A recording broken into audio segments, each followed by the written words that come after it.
আমরা ধরে নিচ্ছি এখান থেকে বলার কথা ছিল মনে আসছে।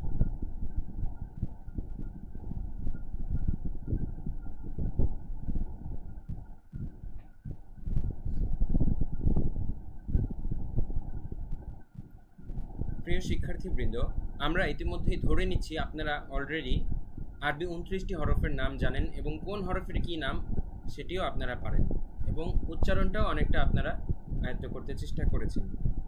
তো এতটুকু ধরে নিয়ে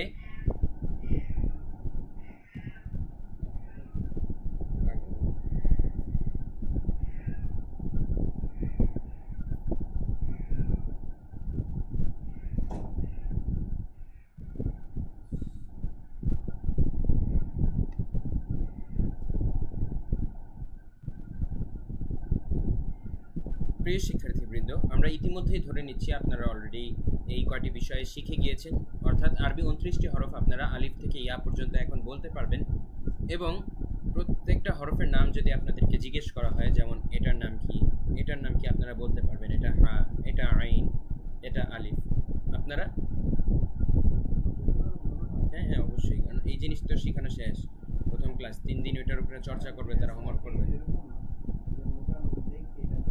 এই নৌকার স্লাইডটা চেনার জন্য কোনো কাজে লাগবে না, জাস্ট নকতার পরিচয় এখন যেটা শেখাবো।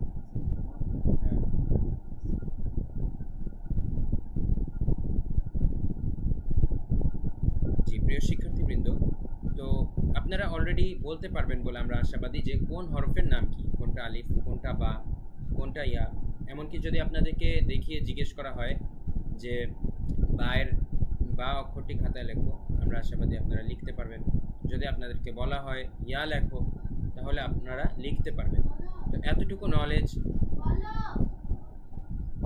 নওশিন, মানা করছিলাম এখানে সাউন্ড করতে।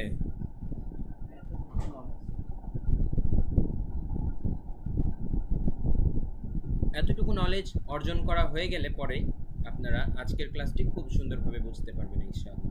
এখন আমাদের শিখতে হবে নক্তার পরিচয়, অর্থাৎ কোন কোন হরফে নক্তা আছে,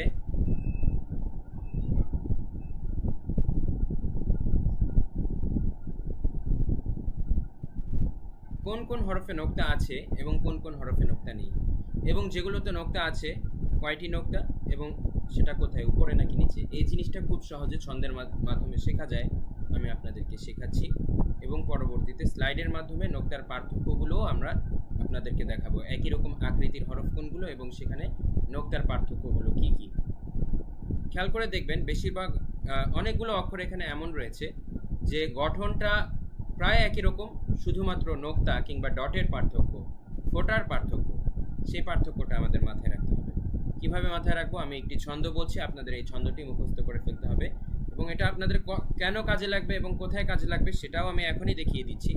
দেখুন এর পরের পৃষ্ঠায় যে আমাদের ছোট হাতের অক্ষর আছে, ইংরেজিতেও যেমন ক্যাপিটাল লেটার হয়, স্মল লেটার হয়, বড় হাতের অক্ষর, ছোট হাতের অক্ষর, ঠিক একইভাবে আরবিতেও বড় হাতের অক্ষর এবং ছোট হাতের অক্ষর হয়।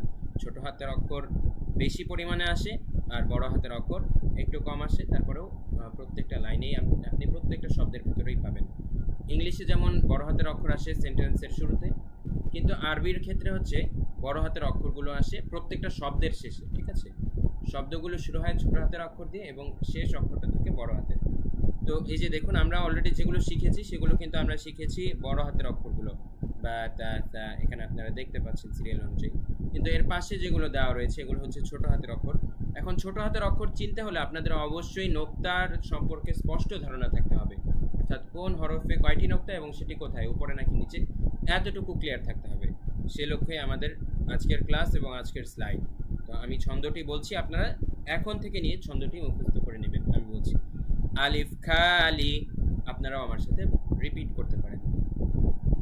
আলিফ খালি, বা এর নিচে এক নোক্তা, বা এর নিচে এক নোক্তা, তা এর ওপর দুই নোক্তা, তা এর ওপর দুই নোক্তা, যা এর ওপর তিন নোক্তা, যা এর ওপর তিন নোক্তা, জিমের নিচে এক নোক্তা, জিমের নিচে এক নোক্তা, হা খালি, বলুন হা খালি, খয়ের ওপর এক নোক্তা, খয়ের ওপর এক নোক্তা, দাল খালি, দাল খালি, দালের ওপর এক নোক্তা, বলুন দালের ওপর এক নোক্তা, র খালি, র খালি, ঝায়ের ওপর এক নোক্তা, ঝা এর ওপর এক নোক্তা, সিন খালি,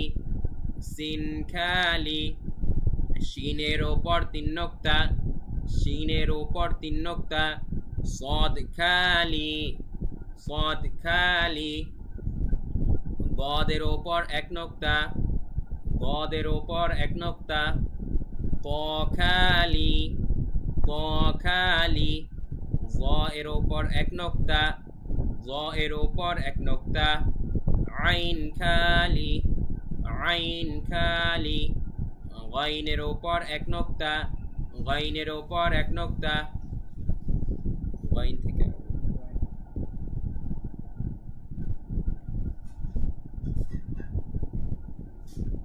গাইনের ওপর এক নোক্তা,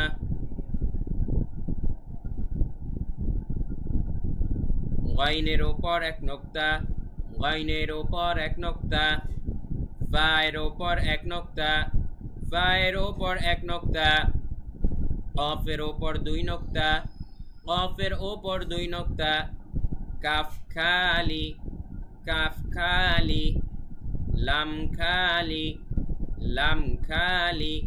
উল্লেখ্য কাফের ক্ষেত্রে কিন্তু এখানে আমরা একটা পেঁচানো দাগ দেখতে পাচ্ছি, এটা কিন্তু নোক্তা নয়।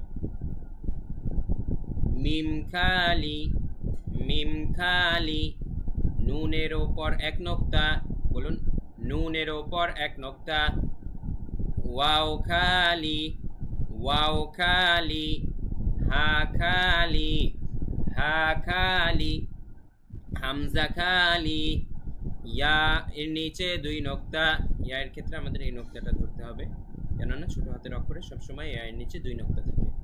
ইয়া এর নিচে দুই নোক্তা, ইয়া এর নিচে দুই নোক্তা, মাইক্রোফোন যে নাই খেয়ালই তো করে নেই, মাইক্রোফোন পকেটে রাখা কথা।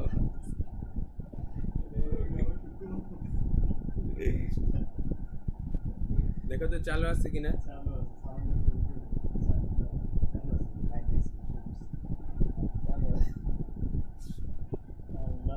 সাউন্ডটা কেমন আসছে তুমি ইয়া করে দেখো, আমার তো এমনি শেষ আলোচনা, এমনি এখন আবার তোমার স্লাইড থেকে বলবো।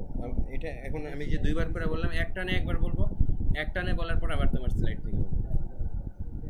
এখন দেখো সাউন্ডটা কেমন আসছে।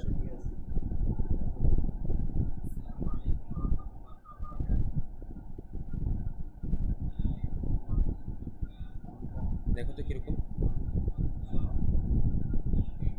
শোনা যাচ্ছে। সাউন্ড ইয়াতে বাড়ানো যায় এডিটিং এর সময়।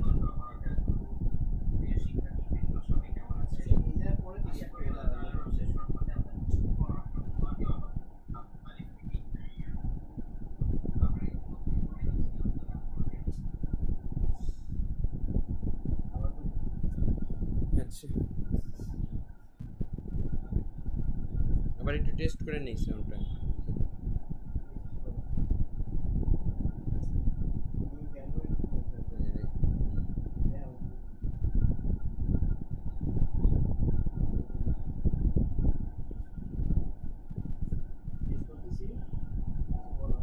আসসালামু আলাইকুম ওয়া রাহমাতুল্লাহ। আলহামদুলিল্লাহ।